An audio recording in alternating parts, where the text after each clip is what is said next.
विचार करने के पश्चात तेरी जैसी इच्छा हो वैसे करो।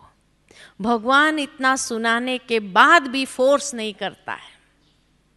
आज हम प्रैक्टिकल दुनिया में देखते हैं कि माता पिता होते अगर सही बात कहते तो बच्चों पर फोर्स लाने का प्रयत्न करते हैं, लेकिन भगवान कितना साक्षी है कि सारी बात गुह्य गोपनीय ज्ञान सुनाने के बाद क्या कहता है, अर्जुन तुम विचार करो, और विचार करने के बाद तेरी जैसी इच्छा हो वैसे करो।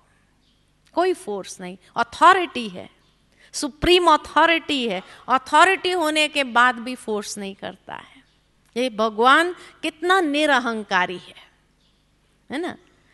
परंतु मेरा चिंतन करने से, वायदा भी करता है, मेरा चिंतन करने से, मेरा अनन्य भक्त बनने से तुम निश्चित रूप से मेरे पास आ जाओगे। ये भगवान का वायदा है, ये मेरा वचन है।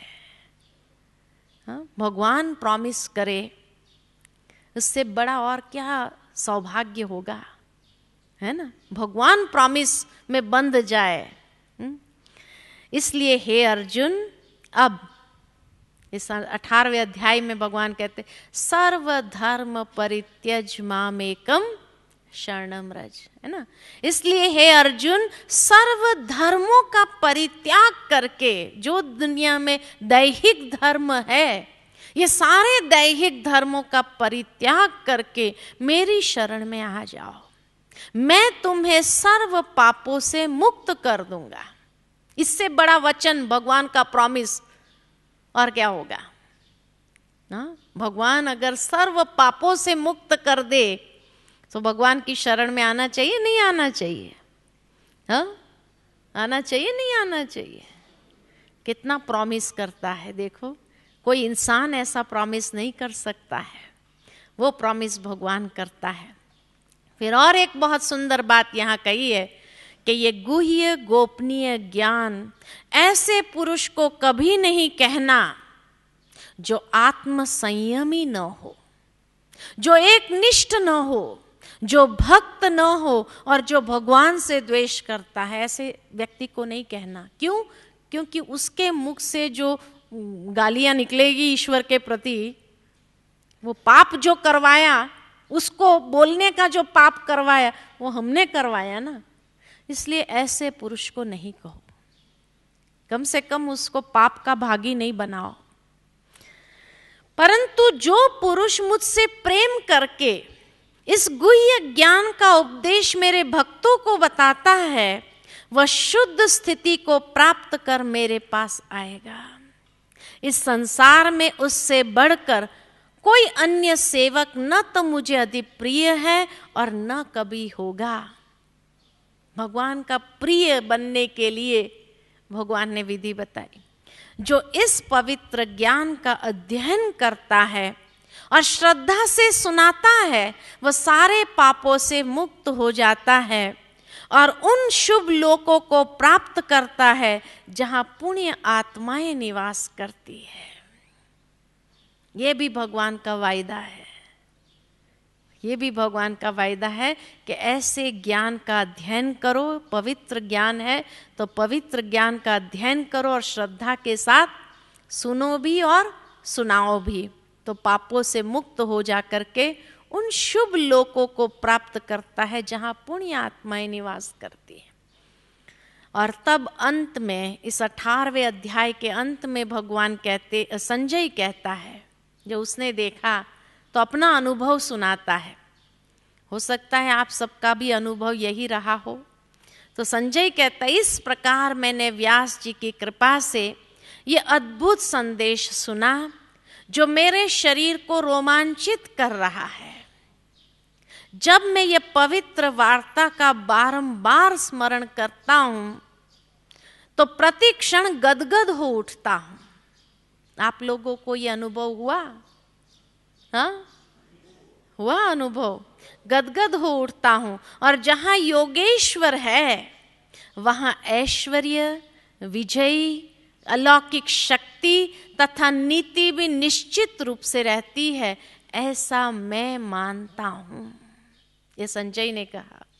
और तब अंत में भगवान एक सवाल अर्जुन को पूछते हैं, अर्थात हम सब अर्जुन को पूछते हैं। क्या सवाल पूछते हैं? भगवान अर्जुन से पूछते हैं, क्या तुमने इस गुह्य ज्ञान को एकाग्रचित्त होकर सुना? सुना? आप सभी ने सुना? और क्या अब तुम्हारा अज्ञान तथा मोह दूर हो गया? हो गया? संपूर्ण रूप से अज्ञान और मोह दूर हो गया? हो गया। अर्जुन ने यही कहा। फिर तो भगवान से जैसे अर्जुन ने वायदा किया वैसे वायदा करना पड़ेगा। अब अर्जुन का वायदा सुनो। हे प्रभु, अब मेरा मोह दूर हो गया है, आपके अनुग्रह से मुझे स्मृति आ गई है। नष्टो मोहा स्मृतिर्लब्धा।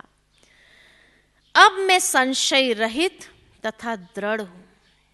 अब मैं दृढ़ हूं और आपके वचन का पालन करूंगा, आपकी आज्ञा का पालन करूंगा। तो भगवान की आज्ञा को पालन करेंगे? करेंगे? हाँ, अर्जुन ने जैसा वचन दिया तो आप सभी भी देंगे ना, क्योंकि आप सभी अर्जुन हो। पहले दिन ही इसीलिए मैंने कहा कि यहाँ कौन बैठे हैं? सभी अर्जुन बैठे हैं ना।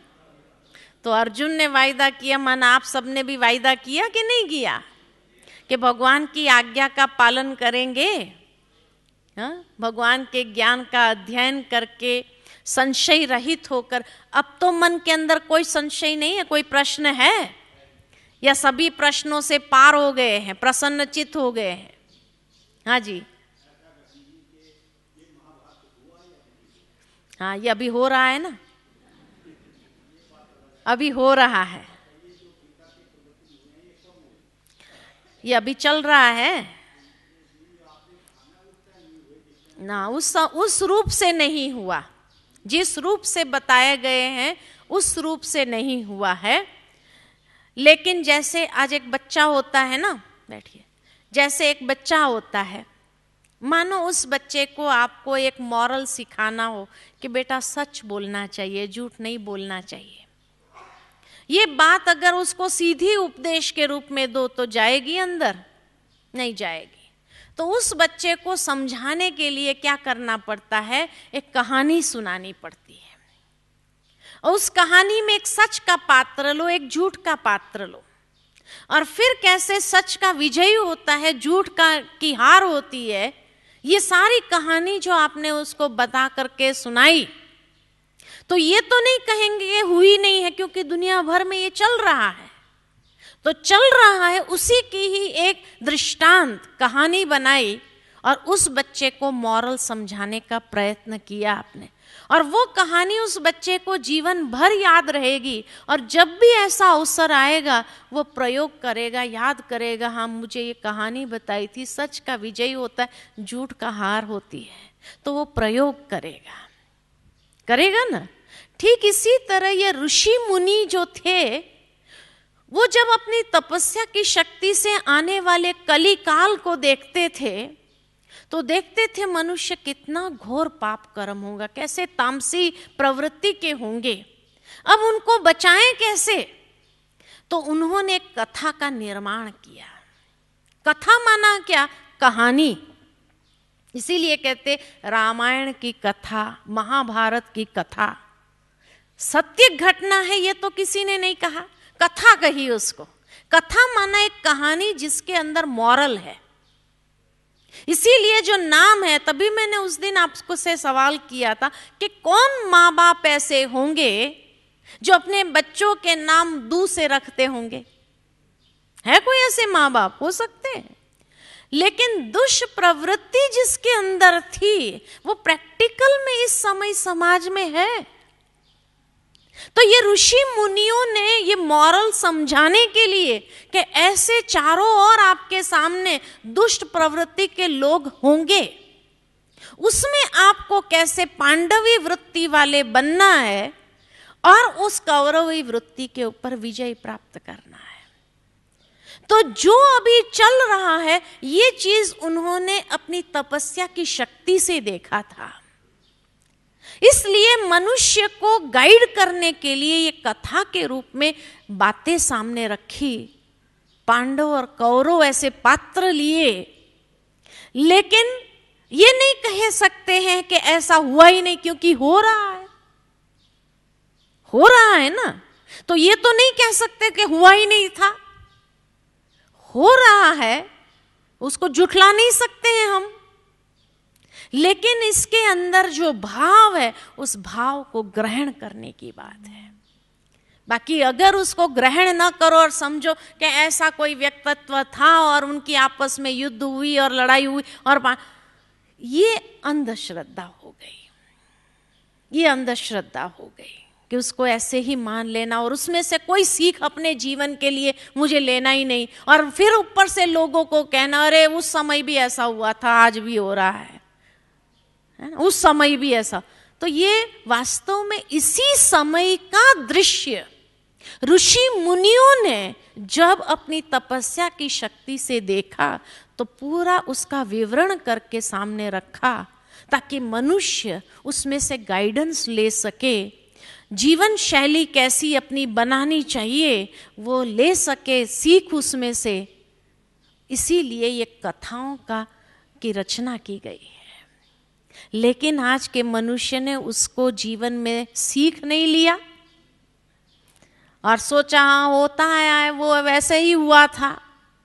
अब भगवान को हिंसक युद्ध की प्रेरणा थोड़ी देंगे, लेकिन एक सारा वृत्तांत जो उन्होंने लिखा कि जीवन में कैसे संघर्ष करना पड़ता है, हर व्यक्ति को कैसे संघर्ष करना पड़ता, उसका एक चित्रण ये कथाओं के रूप में किया। तो प्रैक्टिकल में हो रहा है, इसलिए ये नहीं कह सकते कि नहीं हुआ था, हो रहा है, उसी का ही चित्रण उन्होंने किया हुआ था, है ना। लेकिन ये हम लोगों को उसमें से सीख लेने के लिए सारी बातें बताई गई है। ठीक है, और कोई प्रश्न? हाँ जी, हाँ हाँ,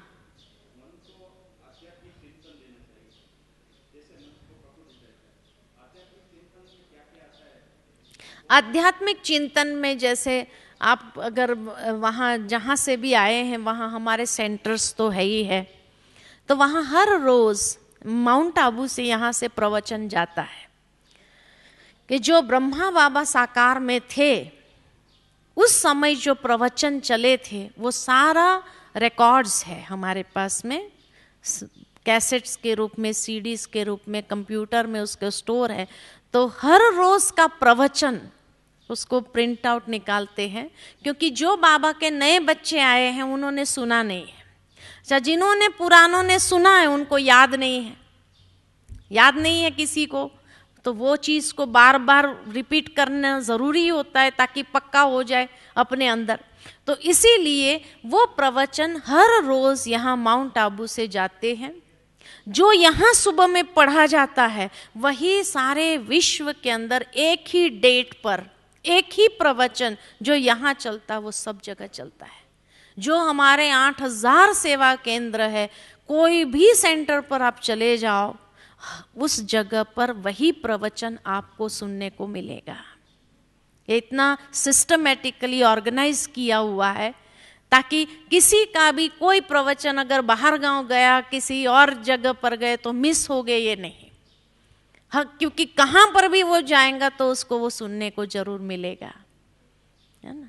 तो ये हाँ, प्रवचन होते हैं ना सबके। हम लोगों का प्रवचन माना जो परमात्मा के महावाक्य है उसको समझने के लिए सरल करके हम लोग बताते हैं, वो प्रवचन भी मिलते हैं। नहीं, वो क्या है, आज एक बच्चे को हम घर में ABCD सिखा सकते हैं ना, सिखा सकते हैं ना, ABCD कौन सी बड़ी बात है। फिर भी स्कूल क्यों भेजते हैं, क्यों भेजते हैं? घर में सुनाने के लिए अगर बैठेंगे, घर में सुनाने के लिए बैठेंगे तो वो एकाग्रता नहीं बनती है, वो मन चित्त एकाग्र नहीं होता है। फोन आया, कोई मिलने आया कहीं, कोई बेल बजी, मोबाइल बजा, कुछ ना कुछ चलता रहेगा। स्कूल में इसीलिए भेजते हैं क्योंकि वहाँ एक माहौल मिलता है, एक वातावरण मिलता है, वैसा संग मिलता है, वैसी बातें मिलती है, तो उसकी सीखने की जो प्रक्रिया है वो तीव्र हो जाती है। तो क्योंकि मनुष्य का मन इतना चंचल है कि अगर वो घर में बैठ के करना चाहे तो नहीं होगा, क्योंकि वो वातावरण ही नहीं है घर में। तो कुछ समय आपको सेंटर्स का सहारा लेना पड़ेगा। वो स्कूल है, इसीलिए उसको हम कहते हैं ईश्वरीय विश्वविद्यालय।